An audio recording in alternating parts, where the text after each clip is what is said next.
Hello, good morning my beautiful viewers. कैसे हैं आप सब?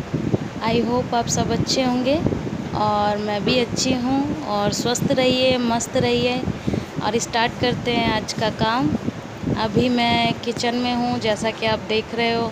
और ये जो अभी सब जा चुके हैं, वंशिका स्कूल जा चुकी है और हस्बैंड मेरे ऑफिस जा चुके हैं। और थोड़े से बर्तन हैं, बस मैं ये धो लूँगी, बाकी किचन मेरा साफ़ है। मैंने इनके जाने के बाद ही फटाफट किचन का काम स्टार्ट करती हूँ सबसे पहले, क्योंकि अंदर कानू सोया हुआ होता है, तो अंदर का काम मैं सबसे लास्ट में करती हूँ, जब वो जग जाता है और जग के दादी के पास चला जाता है।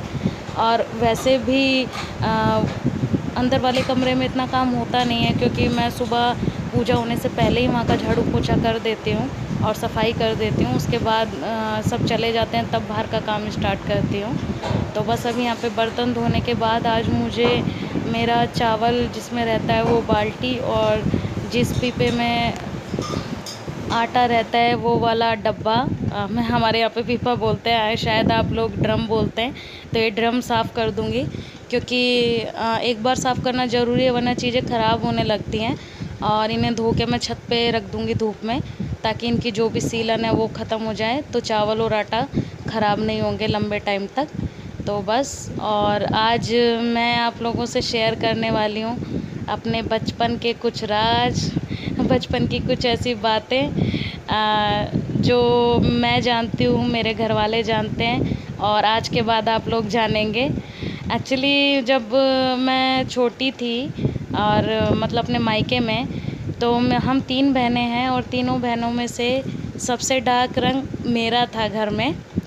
मतलब दोनों बहनें फेयर हैं काफ़ी, और मैं थोड़े सांवले रंग की थी बचपन से।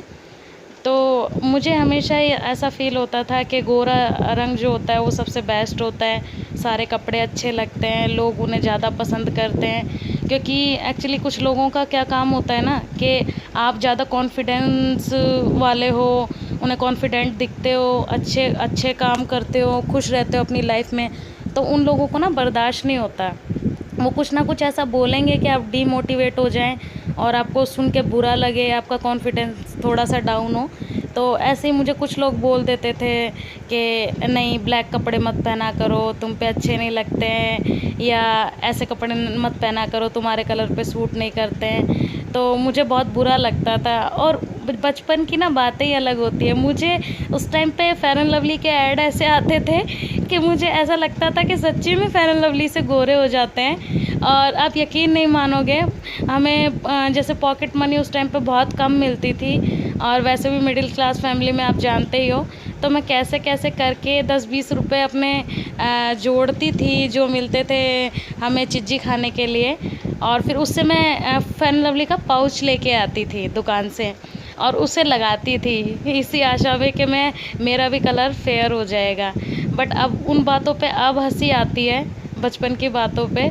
पहले नहीं आती थी, पहले ये सब सच लगता था।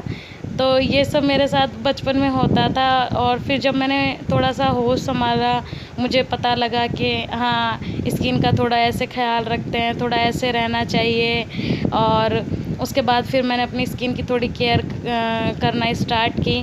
तो उसके बाद भी ऐसा नहीं हुआ कि मैं गोरी हो गई या मेरा कलर बहुत फेयर हो गया। आप लोग देख ही रहे हैं जैसी भी मेरी स्किन है, क्योंकि ये तो नेचुरली है भाई। जैसे आप पैदा हुए हो जिस कॉम्प्लेक्शन के साथ, कॉम्प्लेक्शन आपका उससे थोड़ा सा इंक्रीज़ हो सकता है अगर आप मेहनत करो तो, हल्का फुल्का, पर बिल्कुल चेंज नहीं होता है।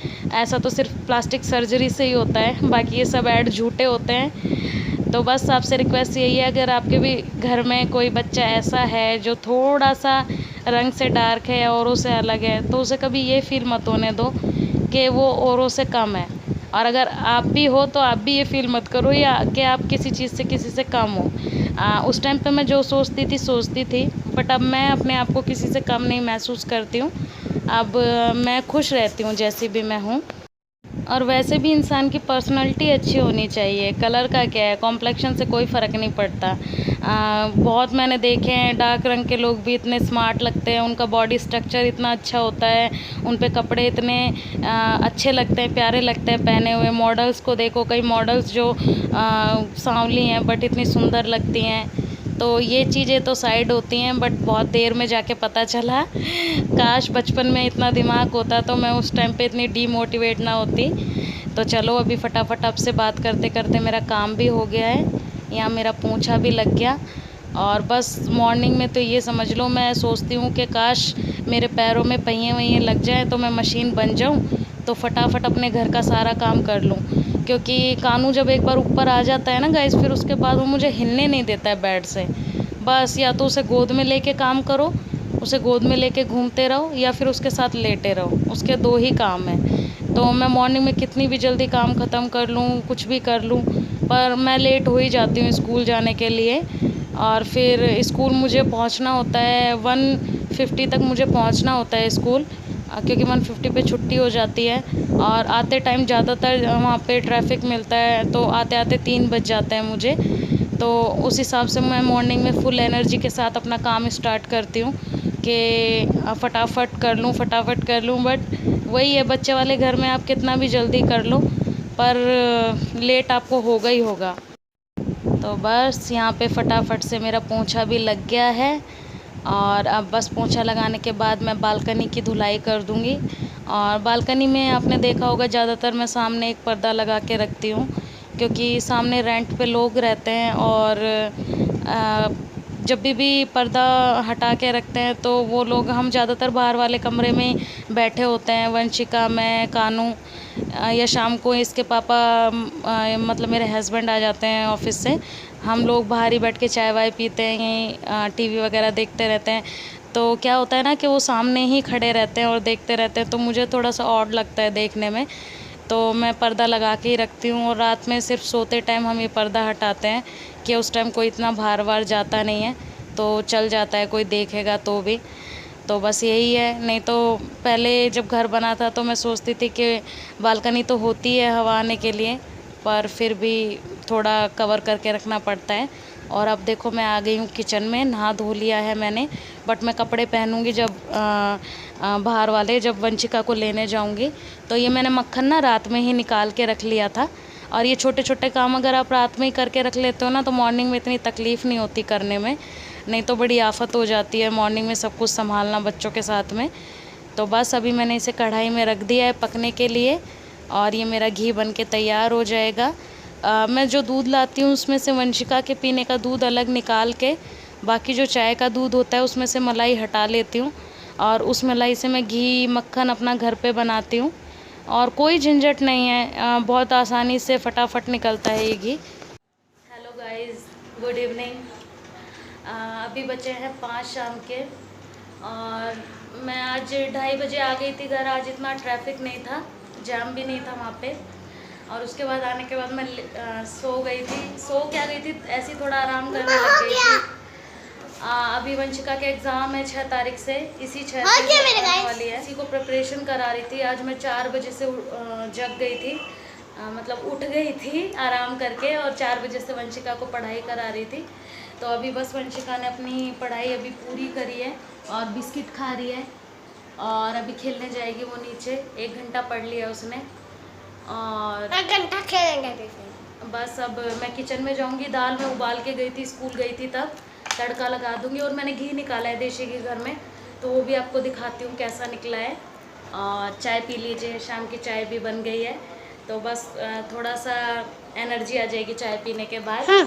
और चलो फिर किचन में मिलते हैं चाय पी के। सभी मैं अब आ गई हूँ मैं किचन में, और ये बोतलें फिल कर दूँगी सबसे पहले। और ये सब चीज़ें मैंने पहले ही कट करके रख ली थी। और चलिए आगे का काम स्टार्ट करते हैं। अब बिल्कुल ट्रांसपेरेंट घी निकला है एकदम, और कोई मिलावट नहीं है, घर का बना हुआ है, और एकदम नहा धो के अच्छे से बनाया है, तो मिलावट की टेंशन नहीं। और बिल्कुल शुद्ध, आप जोत बत्ती के काम ले सकते हो, व्रत में खाना बनाने के काम ले सकते हो, और बच्चों को आपको कोई प्रॉब्लम भी नहीं करेगा। देखो ये मेरी 10 दिन की मलाई से घी निकला है, और कितना ज़्यादा घी है देखो, और बिल्कुल साफ़ सुथरा घी है एकदम, मार्केट से भी अच्छा। तो बनाए ना मेरा मस्त घी एकदम घर पे ही। इसका प्रोसेस जो भी है वो मैं आपसे शेयर करूँगी किसी दिन दोबारा जब घी निकालूँगी, क्योंकि मैं 10-15 दिन में एक बार निकालती रहती हूँ। और यहाँ मैं दाल को तड़का लगा लूँगी, इसमें मैंने जीरा डाला और फिर ये प्याज डाली हैं और 2 हरी मिर्च डाली थी कट करके लंबी, और टमाटर डाल दिए हैं प्याज भुनने के बाद। और फिर तुरंत टमाटर डालने के बाद नमक डाल दूँगी, और बस इसके बाद बाकी के बचे हुए मसाला जैसे धनिया पाउडर, मिर्ची पाउडर और हल्दी ये सब डाल दूँगी। और गरम मसाला तो दाल में मैं डालती नहीं हूँ गाइस, क्योंकि दाल सिंपल जितनी हो उतना अच्छा है। सिंपल खाना खाना चाहिए, रोज़ इतना तामझाम अच्छा नहीं लगता है। तो बस यहाँ पे मेरा तड़का तैयार है, और मैं ये उबाल के दाल जो रखी है उसे डाल दूँगी तड़के में, और बस मेरी काली दाल बन के तैयार है। और मैंने ये दाल जब उबालने रखी थी ना, उसी के साथ 3-4 आलू उबलने के लिए रख दिए थे, तो वो भी साथ में बॉईल हो गए थे, तो उनका मैं कुछ दाल के साथ खाने के लिए बना लूँगी। और ये दाल हमारी रेडी है, इसमें थोड़ा सा देसी घी भी डाला है मैंने। तो काम मेरा हो चुका है, दाल मेरी बन चुकी है, हालत आप मेरी देख रहे हो, पसीने पसीने हो रखे हैं बिल्कुल। और बस अब जो भी खाएंगे, रोटी या चावल जो भी खाएंगे वो मैं बना दूंगी। और थोड़े से मैंने आलू उबाले हुए हैं, इसका कुछ भी भुजिया टाइप का या कुछ भी भरते टाइप का आलू का मैं बना दूंगी। मिलते हैं कल के ब्लॉग में।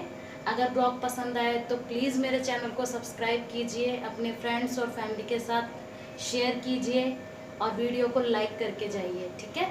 मिलते हैं कल के ब्लॉग में, तब तक के लिए बाय बाय।